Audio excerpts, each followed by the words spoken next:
Hello everyone. Well, in this video, we'll actually be talking about something that affects almost everyone. We'll be talking about cholera and also talk about what this condition is and the kind of bacteria that is responsible for this condition. We'll also talk about the signs and the symptoms, how we can make a diagnosis, how we can treat it, and how we can actually prevent cholera. Well, what exactly is cholera?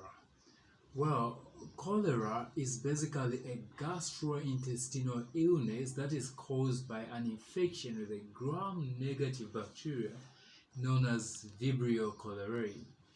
Well, cholera seems to be mostly endemic to many countries in Africa. Now, interestingly, we're going to look at how cholera is transmitted and what the risk factors are.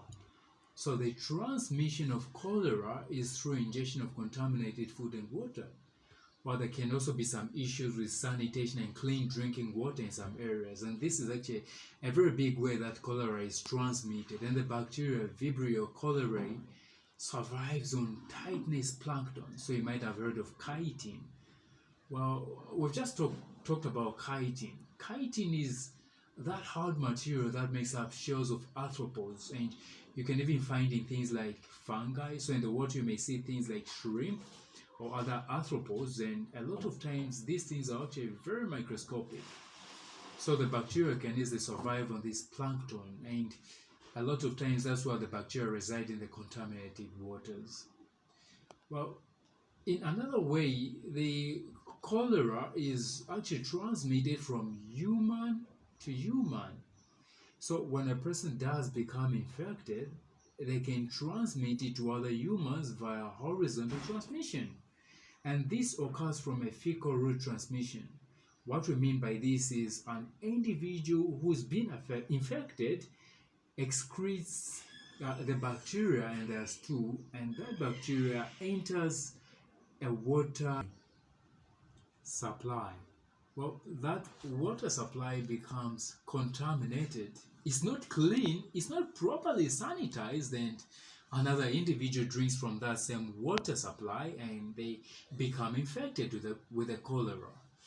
Well, one of the biggest risk factor is decreased sanitation. So in a lot of places where there is decreased sanitation, there is very poor access to clean drinking water, and this is quite a very big issue. Well, what exactly is the second risk factor? The second risk factor is ingestion of certain foods like rice.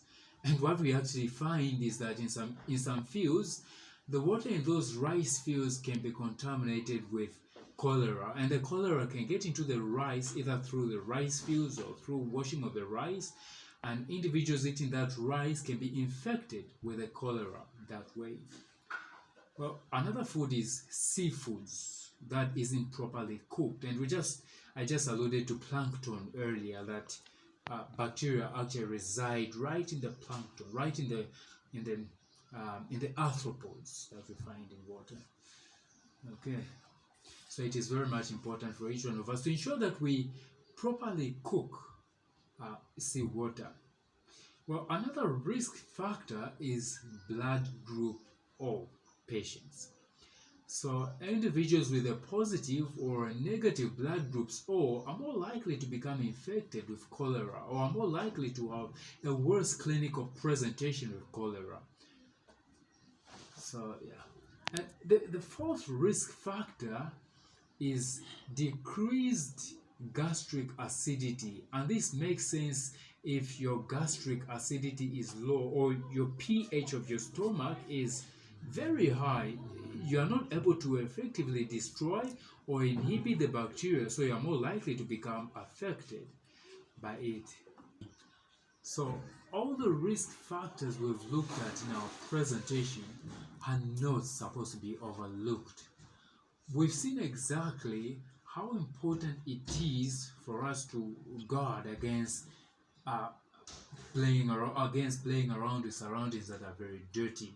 We need to make sure that we don't overlook that, because Vibrio cholerae causes infection, as we're going to see during our next video when we'll be looking at how Vibrio cholerae causes infection. Or we're actually going to look at the pathophysiology of cholera during our next video.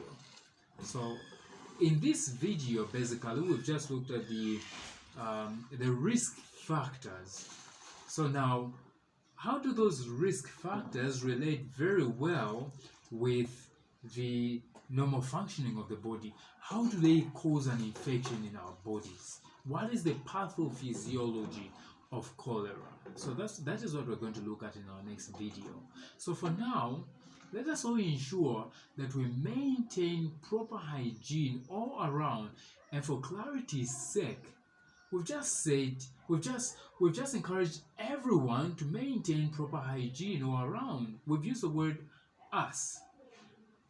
The term us used here is actually in an objective case. So if I ask you a question, who is responsible for maintaining sanity and cleanliness in your area? Well, how would you answer that? It's everyone. Oh. Now, what you have to keep in mind closely is that in most cases, everyone means no one.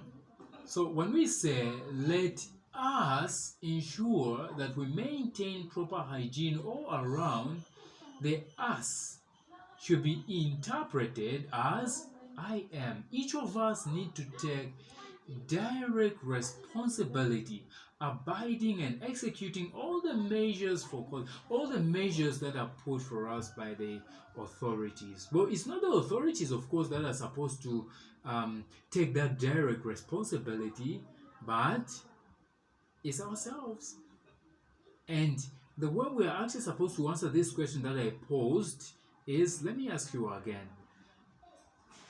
Who is responsible for maintaining sanity and cleanliness in your area? I am. Very good. Taking direct responsibility will ensure that we put cholera in the place in which it's actually supposed to be.